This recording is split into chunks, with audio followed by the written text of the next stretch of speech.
예수님께서 물러나셨던 이야기를 지난주에 나눴습니다. 예수님의 생애에 물러났다라는 단어가 두 번 나오는데 마태복음 4장 12절 예수님께서 세례 요한이 잡혔다는 소식을 들으시고 그리고 갈릴리로 물러나셨다. 그전에는 예루살렘 가까이 있는 유대 지역에서 사역하셨다가 고향 갈릴리 열흘길을 가셔서 고향으로 사역지를 옮기셨다. 물러난다는 단어가 나왔습니다. 그래서 이 물러난다는 말은 자기의 사역지를 내주고 공간을 내주고 갔다는 의미거든요. 상당히 눈에 보이는 그런 단어입니다. 그러니까 우리가 물러났다 그러면 추상적으로 생각하지만 사실 이 헬라어 단어는 공간을 만들어주고 비켰다라는 의미이기 때문에 이 단어를 사용하면은 어떤 면에서는 물리적으로 그것이 그려지는 그런 물러남을 예수님이 경험하셨습니다. 그런데 성경은 또한 동시에 누가복음에서 예수님이 성령 충만하신 가운데서 갈릴리로 가셨다 적어서 물러난 것이 실패가 아니고 물러난 것이 성령에 의한 섭리며 예수님의 선택이었다는 것을 보여줍니다. 그럼 그때 물러나신 예수님이 어떤 일을 하셨죠? 두 가지가 중요하다. 하나는 세계관이 바뀌어야 된다. 누구나 어려움을 겪습니다. 여러분 지금 코로나19로 이게 한 달 정도 되니까 많이 이제 어렵죠. 어려운데 사실은 이제 진짜가 오고 있습니다. 코로나19는 몸만 건강하면 피할 수 있는 것이라 사실은 우리 정서가 무너지지 않도록 지키는 게 중요하거든요. 그런데 누구도 피할 수 없는 세계적인 경기 후퇴, 실물 경기의 후퇴가 눈앞으로 다가와서 지난 한 주간 미국 주식 시장이 하루에 10% 가까이 오르락내리락.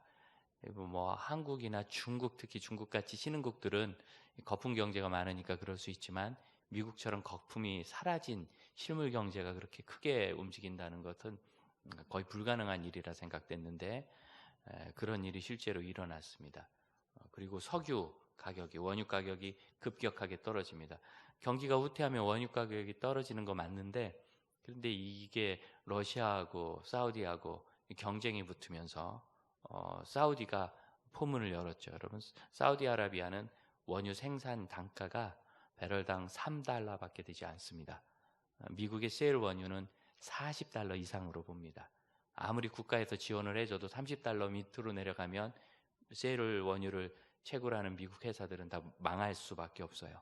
캘수록 적자가 나니까 팔 데도 없고 그 비싼 가격에. 그러니 이게 지금 치킨 게임이라고 하죠. 가격을 낮춰서 상대방을 고사시켜서 버티자.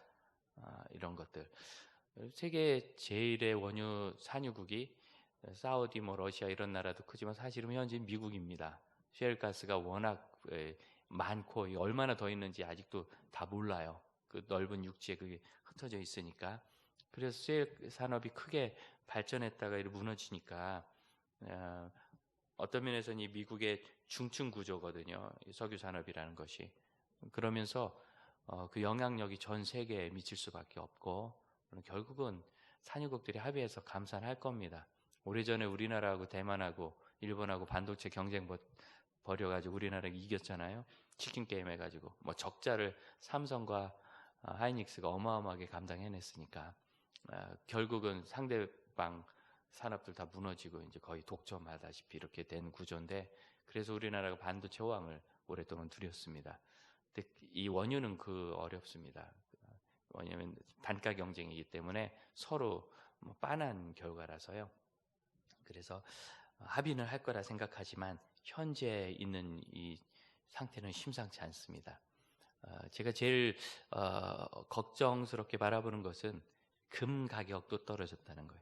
원래 실물 경기 후퇴하면 금 가격은 안전자산이라 그래서 올랐던 것이 지금까지 경제 역사인데 금을 내다 파는 사람이 너무나 많아가지고 금 가격이 하락했다.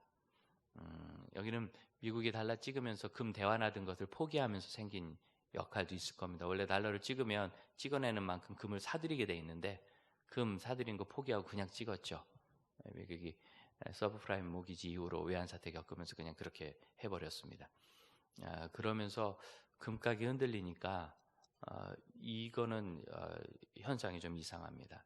실제로 우리나라가 이 코로나 대응 잘해야 되지만 사실은 국민들과 고민해야 될 것은 그 이후죠. 코로나 이후 세계 경기의 후퇴. 누가 계산했는지 모르는데요. 이 사태로 인하여 한반도 내에서 국민 총 생산이 200조 정도의 손해를 본다. 200조가 우리나라 1년 재정 예산이 얼마죠? 어마어마한 돈입니다. 이거 5천만 명으로 나누면 1인당 얼마입니까? 이런 큰 경기의 후퇴가 온다 했을 때 이것을 우리가 어떻게 맞을 것인가? 사실은 지금 이 지나가는 과정을 지혜롭게 하면서 미래를 생각하지 않으면 이런 경제적인 부분부터 이건 건강하다고 피해갈 수도 없고요. 나는 일 잘한다고 피해갈 수도 없는 거예요. 경기 전체가 후퇴하니까. 아무래도 예전 IMF처럼 그런 충격을 피부로 당하진 않겠지만 상당히 오랜 기간 우리가 힘들 수 있는 것 같습니다. 이럴 때 세계관이 바뀐다는 것, 그 이전과 이후의 삶 속에서 우리가 달라지는 것이 나와야 되는데요. 조심스러운 이야기이긴 하지만 이 일이 우리가 늘 어려움을 겪어봤지만 이후로는 약이 되지 않겠습니까? 좋은 힘이 될 텐데 그 중에 저는 제일 큰 것이 인간의 나약함에 대한 통렬한 반성. 이 바이러스라는 것이 정말 하등한 생물입니다. 자체적으로는 생존 능력이 없어요. 그냥 버티고 외투를 싸고 있다가 일정한 조건이 되면 외투를 깨고 나와서 숙주의 DNA 속에 자기 RNA를 집어넣어서 복제를 해가지고 자기가 생산하는 게 아니라 숙주가 그 바이러스 생산하도록 이렇게 유전자 조작을 해내는 그런 아주 하등한 생물이거든요. 그런데 그런 것 앞에서 인류가 그냥 형편없이 무너져 내린단 말이에요. 이걸 어떻게 봐야 됩니까? 형편없이 무너져 내리는 이런 여러 가지 상황들을. 그래서 이것이 약이 될 것 같고, 또 하나는 결국 한국 사회가 서구 유럽 사회를 따라가고 있는데 서구 유럽이 지금 행복한가요? 좋은 사회인가요? 돈을 따른다는 거 있죠. 자본주의가 수정되면서 지금까지 오고 또 자체적으로 교정해가는 능력도 있지만 결국은 추구하는 것이 자본이라는 것은 자본과 함께 썩을 수밖에 없는 구조를 가져가요. 물질이라는 것. 그래서 가정이 무너지는 거 말도 못하죠. 지금 그 오랫동안 서구 유럽이 역사적 자산을 가지고 버티면서 지금까지 살았지만 제가 보기에는 너무나 허약한 사회 구조를 가지고 있습니다. 그래서 이후로는 걱정이 많이 됩니다. 그리고 참 좋은 말은 다 갖다 붙여가지고 차별금지법, 차별금지하자니까 좋은 얘기 같지만 사실은 인간의 자유를 과대포장해서 역차별하는 잘못을 잘못이라 하지 못하는 그런 문제가 생기고 자기 의견 개진하지 못하는 문제가 생기고 그런 속에서 좋은 전통이 사라지고 동성애 좋은 이름은 다 갖다 써요. 그럼 동성이 사랑하자는데 무슨 문제? 황 집사님 사랑해요? 되게 좋아해요. 주중에 가끔씩 생각도 나고 우리 재중 형제 사랑하고 남자가 동성이 사랑하는 게 뭐 문제?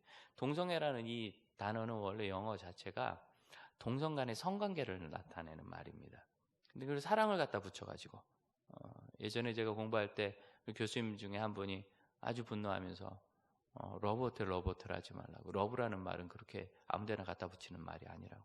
얼마나 고귀한 말인데 말을 멋있게 포함하니까 퀴어 무슨 퀴어예요. 성적 자기 정체성을 혼돈하고 있는 사람들 아닙니까? 그냥 조금 이상한 게 아니라 근데 좋은 말 재미난 말 갖다 붙여가지고 그걸 양성화해서 그래서 서구가 어떻게 됐어요?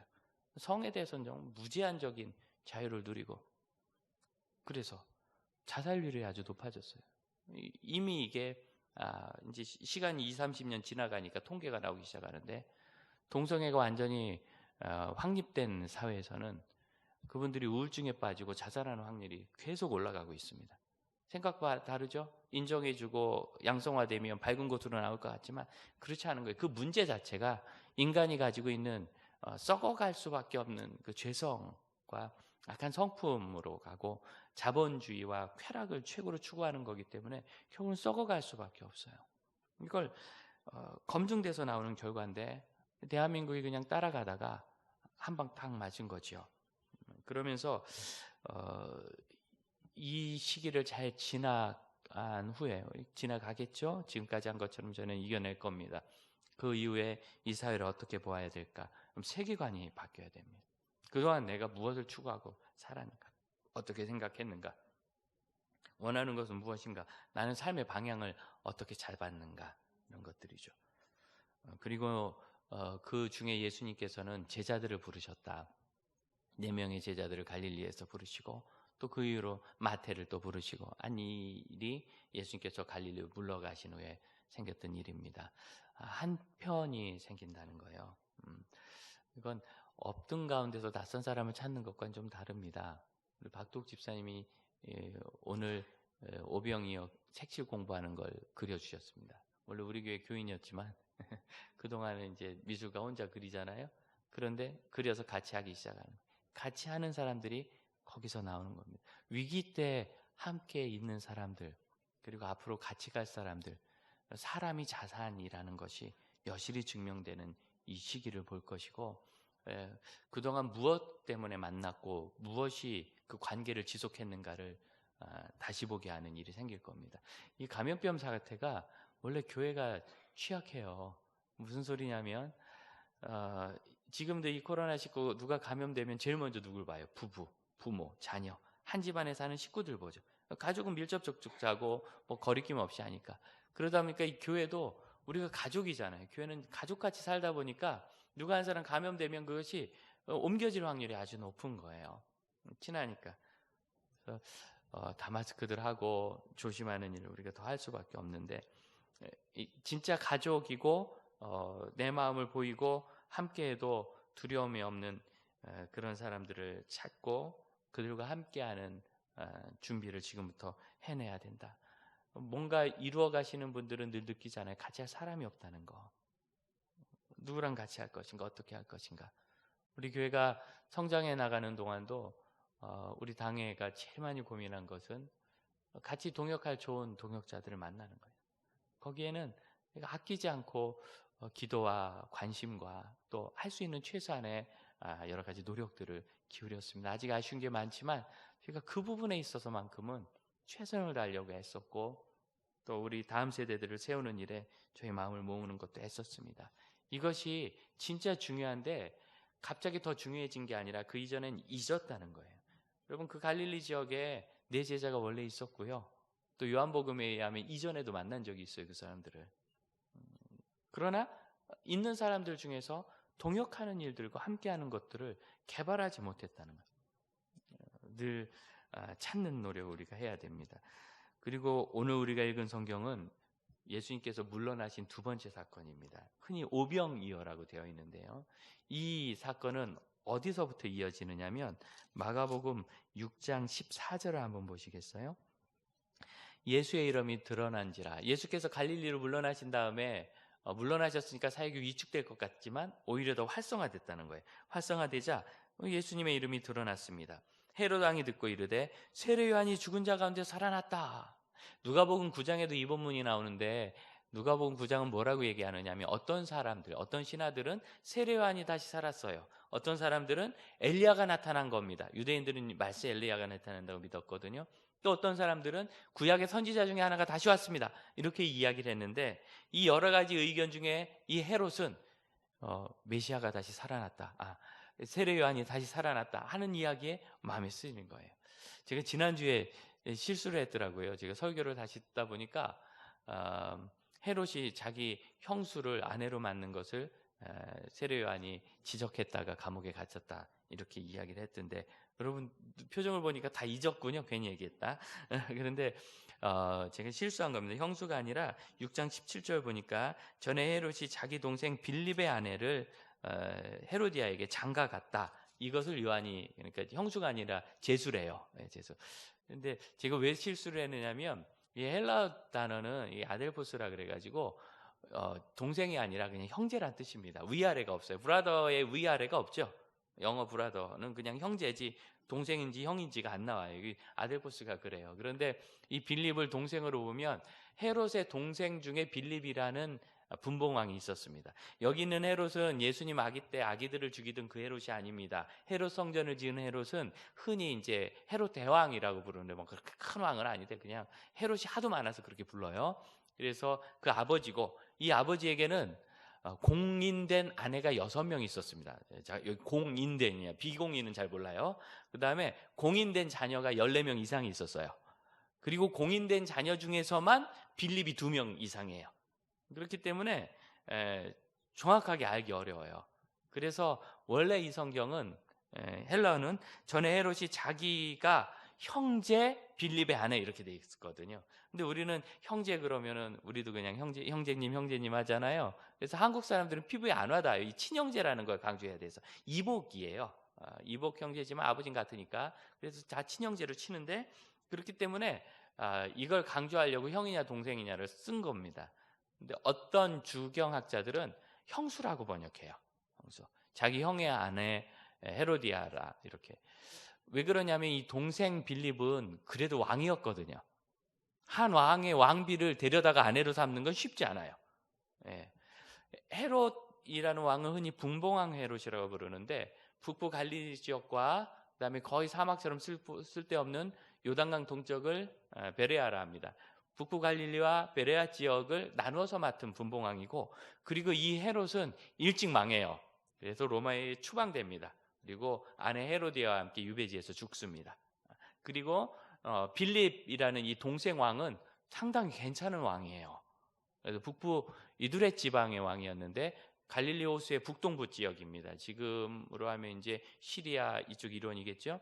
갈릴리 호수 북동부 지방을 다스리는 왕이었는데 이 헤롯 일가 중에서 제일 오랫동안 존경받으면서 다스린 분봉왕 중에 하나입니다. 그래서 그런 사람의 아내를 데려갔을 것 같지가 않은 거예요. 주경학자가 보니까. 그리고 만일 왕이었으면 자기 동생 분봉왕 빌립 이렇게 적었을 거라는 거죠.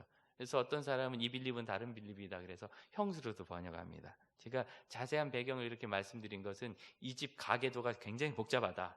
그래서 저도 머리가 복잡했다. 이 생각. 여러 책을 읽다 보니까 뭐 어디 형수로 나오고 동생으로 나오고 그러니까 그냥 제가 생각 없이 얘기했는데 그래도 우리는 성경 번역자를 따라서 동생이라 합시다. 덜 헷갈리도록. 하지만 이거는 그냥 한글 성경의 한 번역이다. 그래서 분봉왕 헤롯이 쫓겨나기 전에 세례요한을 가뒀다. 세례요한을 처형했는데 그리고 나니까 마음에 두려움이 있겠죠. 왜냐하면 이 분봉왕 헤롯이 세례요한은 그래도 선지자 중에 하나고 의로운 사람이라고 생각했어요. 이 사람을 해치면 자기가 벌을 받을까 봐 두려워했습니다. 그래서 살려두고 있었는데 어쩌다가 이런저런 일에 휘말리면서 자기가 말 한마디 한 것 때문에 할 수 없이 세례요한을 처형합니다.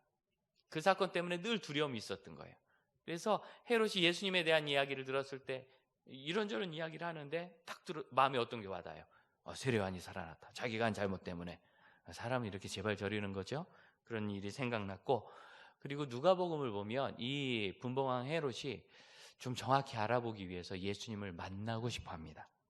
만나고 싶어 한다는 얘기를 들었을 때 마태복음 14장으로 한번 가보시겠어요?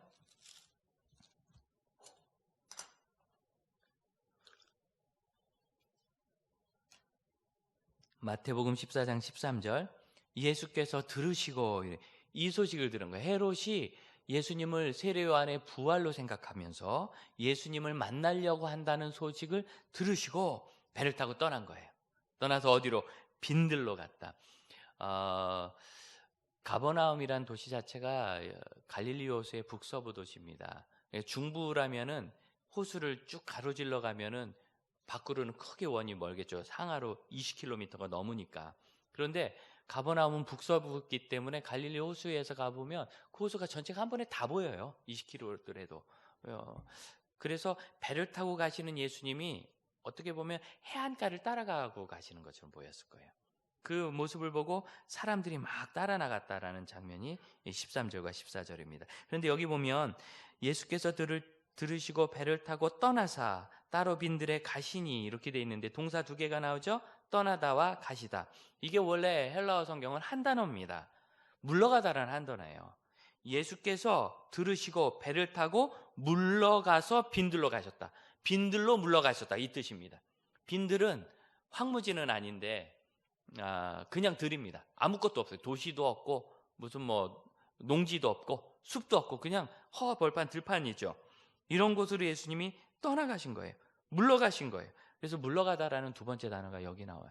이게 마태복음 4장 12절에 있는 단어와 똑같은 단어입니다. 마태복음 4장 12절에 물러나셨다는 단어가 마태복음 14장 13절을 그대로 번역하면 예수께서 그 소식을 들으시고 배를 타고 빈들로 물러가시니 이렇게 되는 거예요. 공간을 내주고. 그래서 두 번째 물러나는 일은 세례 요한의 죽음과 헤롯이 예수님을 찾을 때, 그럼 물러난 곳은 어딘가? 여기서 북서부에서 배를 타고 빈들 베세다 쪽으로 가시면 거기는 말씀드렸던 헤롯의 동생 빌립 헤롯이 다스리던 땅입니다. 그러니까 헤롯 분봉왕의 영향력을 피해서 가신 거예요. 일종의 헤롯의 영향력이 미치지 않는 곳으로. 왠지 자꾸 도망갔죠. 지난번도 그랬는데. 예수님은 이런 문제에 있어서 피해 가실 수 있는 분이셨고, 그리고 피해 가셔서도 어떤 일을 하셨는가? 14절 예수께서 나오사 큰 무리를 보시고 어떻게 여기사? 불쌍히 여기사. 큰 무리를 보시고 불쌍히 여기셨대요. 그래서 그 중에 있는 병자를 고쳐주셨습니다. 불쌍히 여기시고 병자를 고쳐주셨습니다. 마가복음 6장으로 다시 가시면 뭐라고 나오느냐면, 예수님께서 그 무리를 보시고 34절 목자 없는 양같음으로 인하여 불쌍히 여기사, 똑같이 불쌍히 여기사 단어죠. 단어 같은 단어입니다. 이에 여러 가지로 가르치셨다. 그럼 이 마태복음과 마가복음을 같이 보면 예수님은 그들을 불쌍히 여기셔서 하나님 말씀도 가르치시고 병자도 고쳐주셨다. 이렇게 얘기할 수 있겠죠. 예수님의 마음인 거예요. 이 불쌍히 여기다라는 단어는 스플랑크논이라고 해가지고 내장과 관련된 단어입니다. 원래 뭐 우리나라 말로 하면 이자 받는 이자 말고 이 장기 중에 이자 있죠. 그 단어라 그래요. 그래서 이 이자는 사람의 몸속에 제일 깊은 곳에 있는 곳이라 마음의 중심이라는 뜻입니다. 그러니까 중심이 흔들리는 것이 이 불쌍히 여기다는 단어예요. 그러니까 단지 아유 안 됐네 이런 선이 아니에요. 구약에서는 하나님께서 아버지가 자식을 불쌍히 여긴 것 같이 하나님을 찾는 자들을 불쌍히 여기신다 했는데, 이게 바로 이 같은 단어인데, 이 구약의 불쌍히 여긴다는 단어는 허리가 구부러진다는 의미예요. 너무 안타까워서, 마음이 안타까워서 허리가 구부러져요. 누구를 향해서? 어려운 사람을 향해서. 왜? 그냥 불쌍해서는 아니에요. 사랑하기 때문이에요. 베네수엘라의, 남미의 이 가난한 나라에 코로나가 돌기 시작했답니다. 한때는 굉장히 잘 사는 남미의 최강국이라고 그랬죠. 석유가 나거든요. 나는 석유를 가지고 차베스 대통령이 사회주의적 경제를 실현하겠다 그래서 사회주의적으로 이걸 배분하면서 살았어요. 먹히는 줄 알았죠. 그런데 그러다 보니까 아까 말씀드렸죠. 생산 단가, 원유 생산 단가가 높아지면서 경쟁에서 밀리기 시작하고, 갑자기 하루아침에 풀어놓은 복지는 걷어들이기 어렵고 남미 최빈국으로 전락했습니다. 이렇게 된 지 한 20년 된 것 같아요. 지금 베네수엘라의 평균 연봉으로 월급으로 한 달 월급 받으면 마스크 5장 산답니다. 그 사람들은 이 코로나 어떻게 이길까요? 기사를 읽으면서 기도했어요. 베네수엘라에 몇 분 남아있던 선교사님들도요 거의 다 나오시고 지금 너무 어려운 상황이에요. 참 안타깝습니다. 그래서요 기도하고 끝이죠. 뭐 안타깝고 목사니까 기도하고 끝. 불쌍한 거예요. 그런데 만일 거기 제 딸이가 있다면 어떨까요? 제가 베네수엘라 안 됐다. 코로나가 도는구나. 마스크값 비싸서 어떡하냐. 이러고 끝나겠어요? 데려올 생각하겠죠. 못 데려오면 뭐라도 보낼 생각하겠죠. 여러분 이 불쌍은 다른 불쌍입니다. 그러니까 사람의 마음이 움직이고 가는가. 단지 안 됐다 하는 것이 아닌 거예요. 오래전에 탈북민들 중에서 나이 초등학교 한 4학년밖에 안 되는 여자애가 있었는데 와가지고 계속 울어요. 날마다 울어요. 왜 그러냐면 엄마를 모시고 왔어야 되는데 못 모시고 왔다.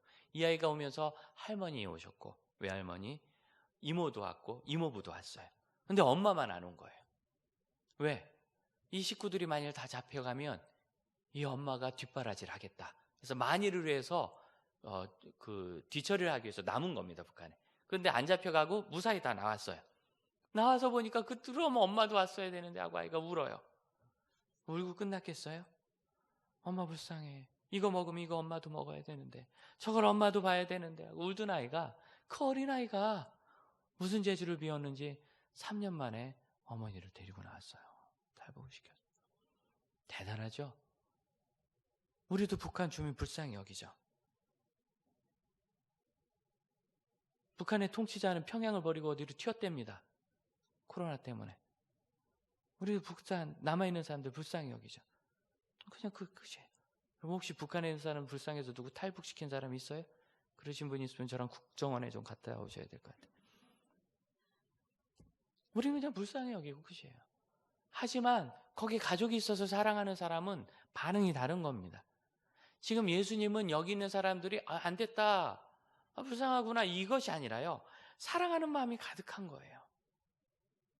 그래서 그들을 볼 때 조치를 취하십니다. 어떤 조치? 하나님 말씀 가르쳐 주시고, 또 병자를 고치시고, 병자를 고치실 때 늘 하나님의 능력으로 고친다 하셨는데 예수님께서 안 하시던 일을 하나 하셨어요. 여러분, 예수님은 하나님이시지만 세상에 계실 때는 자연 원리를 존중하셨습니다. 그래서 음식 막 드시지 않았어요. 없으면 배고프셨어요. 굶주리셨고, 힘들면 피곤해 하셨고, 그리고 심지어 죽이려고 끌고 가면, 지난주에 우리가 본문에서 봤지만 끌려도 가셨어요. 슬프셨고 외로우셨고, 자연 법칙 그대로 비 오면 맞으셨어요. 그런데 이날은 자연 법칙을 어기셔서 이만큼 음식물 가지고 25,000명 이상을 먹이셨습니다. 약간 반칙이죠. 이만큼이면 한 사람 먹고 끝나야 되는 거예요. 나눠서 5사람이 그냥 맘만 먹고 끝나야 되는 거예요. 그런데 이걸 가지고 25,000명을 먹이시고 12바구니를 남기셨어요. 이건 뭔가 예수님이 뭐 잘못하셨다고 얘기하긴 어렵지만 그동안 하셨던 것과 다릅니다. 여러분, 사랑하면은 못할 일을 만들어서 합니다. 누가요? 우리 하나님께서 그렇게 하십니다. 예수님께서 갈릴리로 물러나실 때 우리는 그것을 통하여 하나님께서 우리에게 가지고 계신 그 마음을 각성하여 보아야 합니다. 단지 안 됐다, 너 좀 잘해봐라, 어쩌다 그런 시대를 만나냐 하시는 것이 아니라, 참 어려운 이 시대를 만날 때 우리에게는 소망이 뭐죠? 하나님이 우리를 불쌍히 여기신다는 거예요. 여기는 형제자매들 중에 누가 다른 사람이 나를 불쌍히 여겨주기를 바랍니까? 그런 사람 안 되기를 원하잖아요. 하지만 우리 하나님 앞에서만큼은 우리가 불쌍히 여김 받는 것이 부끄럽거나 두려운 일이 아닙니다. 또한 그렇기 때문에 뭔가 뒤로 물러갈 상황이 된다 해서 무서워할 것도 없습니다. 일본에 가신 김성성 교사님 간증하실 때 그 말씀 금요일 때 생활비를 후원받아가지고 이제 선교원금 온 거 가지고, 참 적은 돈이거든요. 그걸 중국 돈으로 바꾸려고 가서 바꿔가지고 오다가 지하철에서 소매치기를 당한 거예요. 그래서 이제 알아채고 나서는 막 정신없이 다른 열차 칸까지 다니면서 찾았는데 자기 지갑이 있더래요. 그래서 딱 주웠는데 교통비만 딱 넣어놨어요. 버스값만.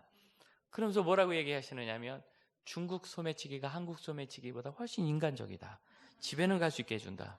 그러면서 그 와중에 중국 편을 들어요. 그리고 나 집에 가서 막 사모님한테 구박을 잔뜩 받았죠. 그것도 못하냐고, 우리는 어떡하냐고, 애들은 어떡하냐고. 그래서 뭐 너무 미안한데 두 분이 하나님 말씀에 순종하는 분들이니까 우리 성경에 있는 대로 감사합시다. 이 돈은 소매치기 당한 것을 인하여 감사합니다. 뭐가 감사한지 모르겠는데 어쨌든 그러나 가지고 뭘 경험했느냐면, 비자를 연장해야 되는데 중국 선교사님들이 비자를 연장하려면 이제 학생 비자를 갖거든요. 한국이나 제3국으로 나와서 그곳에 있는 대사관에서 다시 비자를 받아서 들어가야 합니다. 그런데 늘 원하는 소망이 뭐냐면, 기왕에 연장할 거 이 중국 내 본토 내에서 연장받으면 좋겠다. 그러면 시간도 아끼고 교통비, 숙박료도 아낄 수 있잖아요. 이게 한 명이 아니라 4 식구면 얼마나 많습니까?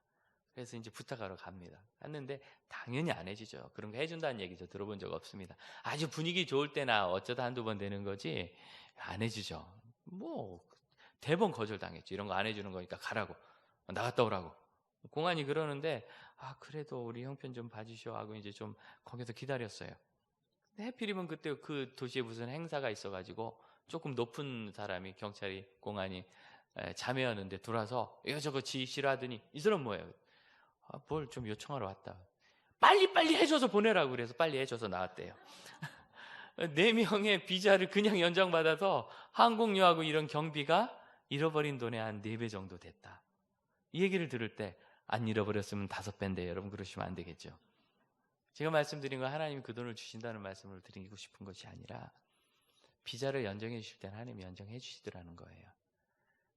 그런데 늘 나오던 비자가 중국에서 기독교를 탄압하고 선교사를 내보내면서 연장이 되지 않아서 결국은 갑자기 떠난 겁니다. 우리 교회는 함 선교사님도 동일하고. 그러니 이게 정말 쫓겨나듯이 나오니까요. 들어가질 못하니까 중국에는 살림 정리도 안 돼서 그곳에 지인들에게 전화해서 어떻게 좀 정리해달라고 하고 뭐 되질 않는 거예요. 손해도 엄청나게 보고. 그리고 나서는 1년 6개월을 하나님께서 그 일로부터 왜 물러나게 하셨는가? 그럼 이 보통 물러남이 아닙니다. 25년을 사역한 현장을 떠나야 되는 거예요. 그리고 하나님께서 일본으로 보내신다 했을 때는 3년 비자가 나왔어요. 신청하고 한 달도 안 돼서 바로. 그래서 쑥 들어가셨더니 가신 다음에 코로나가 퍼져서 그때까지는 가서 가게 하신 거죠, 하나님께서. 그러니까 한 2주만 더 늦게 나왔어도 가기가 어려운 겁니다. 하늘길이 막히니까, 배편이 막히니까. 여러분, 하나님께서 보내실 때는 보내세요. 최선을 다했지만 물러나게 하실 때는 우리가 다 물러날 수밖에 없습니다. 그럼 그렇게 물러나서 무엇을 합니까? 그대로 우리가 각성해야 될 것이 있는데 하나님께서 얼마나 큰 사랑으로 우리를 사랑하고 계셨는가. 성도들이요, 물러난 그 사건만 봐요. 그래서 왜 우리를 안 사랑하시나 이걸 본다고. 하나님께서 이 와중에 여전히 우리에 대해서 얼마나 긍휼한 마음을 가지고 계시는지를 보아야 돼요. 왜 보아야 되죠? 안 보이거든요. 지금 교회 예배 한번 제대로 못 드리는 이 상황 속에서 하나님이 교회를 사랑하시고 지키십니다 하는 걸 우리가 어디서 보겠어요? 그래서 보아야 되는 거예요. 예수님께서 이 하신 일이 없었으면 그날 빈들로 방황하던 이 백성들이 하나님께서 자신들을 사랑하고 돌아보신다는 것을 알 수 있었을까요? 우리는 예수님과 함께 빈들에 있지 않지만 성경에 기록된 이 사건을 통하여 이 물러남의 시대에 하나님이 우리를 향해 가지고 계신 그 사랑, 그리고 그 사랑으로 말미암아 어떤 걸 하십니까? 하나님의 말씀으로 우리를 깨우치시고 그리고 하나님의 능력으로 우리를 변화시키십니다. 이 일을 각성받으시기를 바랍니다. 결국 이 말씀은 우리에게 영감을 주는데 우리가 자녀를 사랑한다면 우리 사랑 다 하잖아요. 그런데 사랑을 하는데 이 문제를, 자녀들의 문제를 해결해 주지 못하니까 늘 트러블을 겪어요. 그래서 악하게 흘러가는 거예요. 그럼 사람이 악하다는 게 뭡니까? 참 존경하는 목사님이 브라질에서 목회하시면 참 훌륭한 분이거든요. 교회 4개를 개척해서 다 중견교회로 성장했어요. 그리고 그걸 또 두고 또 사역하시고 또 사역하시고. 근데 4번째 교회는 10년 이상 사역하셨는데 정말 오래된 가족 같은 목사님 아들, 딸들이 교회 집사님들을 삼촌이라 불러요. 이모라 부르고. 집사님이 아니에요. 그렇게 자란 곳인데 문제가 터지면서 이 얘기를 듣는데 어떻게 사람들이 이렇게 악할 수 있는가. 너무너무 악하더라고요. 그럼 악하다는 게 뭐냐면 우리 부모가 자녀들에 대해서 좋은 뜻을 가지고 있잖아요. 그런데 아이들이 부모님 말을 안 듣는 재미로 살잖아요. 그리고 웬만큼 안 듣는 건 괜찮은데 어느 순간 자기들 고집을 딱 부리면서 자기 일을 하겠다. 부모님은 여러분은 인생을 살아보셔서 쉬운 길을 아세요. 안정된 길을 알죠. 네가 전공은 철학이지만 공무원이다. 이런 길을 우리는 알아요. 안정된 길. 그런데 아이들은 안 그렇거든요. 자기는 좀 더 뭔가 좀 다른 일을 해보고 싶고 그래서 부모님과 싸우면서 뭘 하겠다고. 그럼 부모 입장에서는요. 이걸 관철시키고 싶어 보여요. 그래서 옛날에 부모님들은 진짜 악하게 어떻게 아이들 머리를 밀어버렸어. 딸 애들. 들은 기억 납니까? 머리를 밀었다. 저도 어렸을 때 봤어요. 저희 동네 누님 한 분 머리 밀려서 몇 달 동안 밖에 못 나오고 호럭지 나오면 수건 쓰고 다니고. 밀려보신 표정이세요? 예. 이건 악한 거예요. 요즘 그러면 감옥합니다. 예. 안 되는 거예요. 그런데 꼭 해야 되겠다는, 관철시키겠다는 의지 때문에 한동안 한국교회 분쟁 나면요, 예배당 담벼락 위에 철조망 올려놓고 문에 쇠창살 걸고 쇠사슬 묶고. 왜? 이렇게 해야 된다고 믿으니까 그걸 관철시키려고. 그래서 우리 교회는 아예 규정 정했어요. 무조건 이걸 따라야 돼요. 의견이 다를 때는 서로 수기기간 갖고 기도하고 대화한 다음에 최종 결정은 다수결. 그 정답일지 아닐지 모르지만 그분이 선한 의도를 하고 법적으로 문제 없다면 다수를 따라주자는 거예요. 그분들이 원하면 우리 가족이니까 같이 실패도 해보자, 이런 마음이 없으면 이거 못 따르는 거예요. 참 그 브라질 교회가 그 어려움을 겪었는데 목사님 뭐라고 하시느냐면, 그래서 정말 다 떠났대요. 다 떠났는데 늘 공동체 외곽을 도우시던 분들, 떠날 것 같은 분들이 안 떠나시고 와서 막 도와주기 시작하대요. 밥도 하고, 이제 목사님 차도 없고 막 그렇게 됐는데 자기 차를 내주어서 쓰게 하고 태우고 다니시고. 그래서 물었대요. 집사님, 네, 집사님 고맙긴 한데 왜 안 떠나세요? 그랬더니, 목사님 저희는 안 떠나요. 저희 이 교회 7년 다녔는데 목사님 목회 철학 좋고 말씀 좋고 생각이 바르시고 교회 건강해서 전 여기 있었는데 어쩌다 이렇게 됐지만 저는 제 생각 변하지 않습니다. 그런데 그동안은 7년 동안 하도 목사님 주변에 이모 삼촌들이 많아가지고 가까이 오지 못했는데 그분들 다 떠나니까 무주공산 텅겨가지고 다 되찾이더래. 그래서 가까이 와가지고 공동체가 바로 형성되는 거죠. 무엇 안에서? 하나님의 은혜를 경험한 사람들을 통해서. 오늘 여러분, 이 자리에 오셔서 함께 예배하시는 형제자매 여러분, 우리가 하나님께서 하시는 일을 바라본다는 것은 그냥 무기력하게 기다리는 것을 의미하지 않습니다.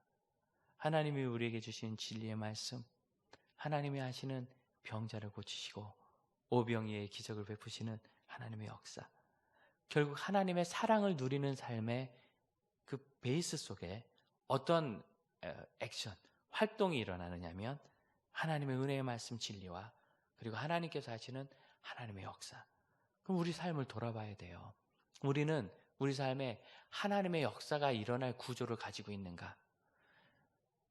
이 어려움을 통해서 우리 교회가 봐야 될 게 그거고 성도가 봐야 될 것이 그거입니다. 서구의 교회와 물질 문명 사회가 왜 타락하고 왜 그곳에서 오히려 사람들이 외로움을 겪으며 심각하고 이런 문제들이 발생하는가? 그렇게 잘 사는 나라들이 하나님의 은혜와 능력을 경험한 삶의 구조를 가지고 있지 않아요. 하나부터 끝까지 본인들이 계획하고 합리적으로 결정하니까, 그럼 그것은 그냥 합리적인 결과는 나오겠죠. 하나님이 주시는 은혜의 결과는 생기지 않는 겁니다. 우리를 돌아봅시다.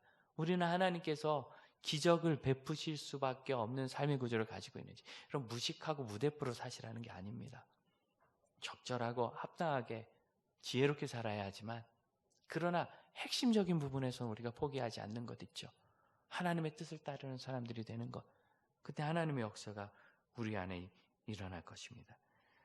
이 오병이어는 4개 복음서에 다 있습니다. 굳이 왜 제가 마가복음의 본문을 읽기 원했느냐면, 사실 마가복음이 제일 길어요. 오병이어 얘기가. 그렇다고 해서 특별한 이야기가 더 적히진 않았습니다. 하지만 왜 이렇게 기나 제가 자꾸 비교해 보니까 섬세해요. 좀 더. 어떤 면에서 예수의 사랑의 마음이 여기다 잘 드러나요. 마태는 예수님이 이 분봉왕 헤롯의 이야기를 듣고 빈들로 떠나가셨다 적었지만, 마가는 뭐라고 적느냐면 30절 31절, 사도들이 전도 여행하고 돌아와서 보고하니까 너희가 얼마나 고생했냐, 조용한 곳에 가서 좀 쉬자. 그들을 사랑해서 데려가셨다고 적고 있어요. 사랑해서 그들과 시간을 보내시고 말씀을 전하셨고, 그리고 사랑하니까 떡은 얼마나 있느냐, 가져와라. 축도하시고 나누어 주실 때 100명씩 50명씩 군데군데 앉고 어떻게 먹었는지 상당히 자세하게. 왜 그랬죠? 마가는 사랑을 하는 제자예요. 언제? 그는 사도 바울 일행과 했던 첫째 전도 여행에서 시초 단계에서 구부로에서 힘들다고 도망가 버렸어요. 무태 도착하자마자. 그랬던 사람이 다시 회복돼서 1년여 만에 선교여 팀으로 들어가서 바울에게는 쫓겨나서 바나바를 따라갔습니다. 그리고 그때 회복을 크게 경험하고 결국은 로마에서 사역하고 마가복음을 기록하지요. 그는 예수님께서 오병이어를 일으키신 일을 아마 베드로를 통해서 들었을 거예요. 그리고 유명했던 이야기니까 들었을 때 예수님께서 어떤 사랑으로 그 일을 하셨는가가 기억났을 겁니다. 그게 들렸을 겁니다. 왜냐하면 그는 큰 하나님의 사랑과 기적의 능력으로 회복된 사람이거든요. 사랑받은 사람이 그 사랑에 들립니다. 우리가 이것을 기억하고 쭉 가져가면 이 다음에 하나님이 어떤 사랑으로 우리 삶에 큰 일을 이루실까를 기대할 수 있습니다. 함께 묵상하십시다.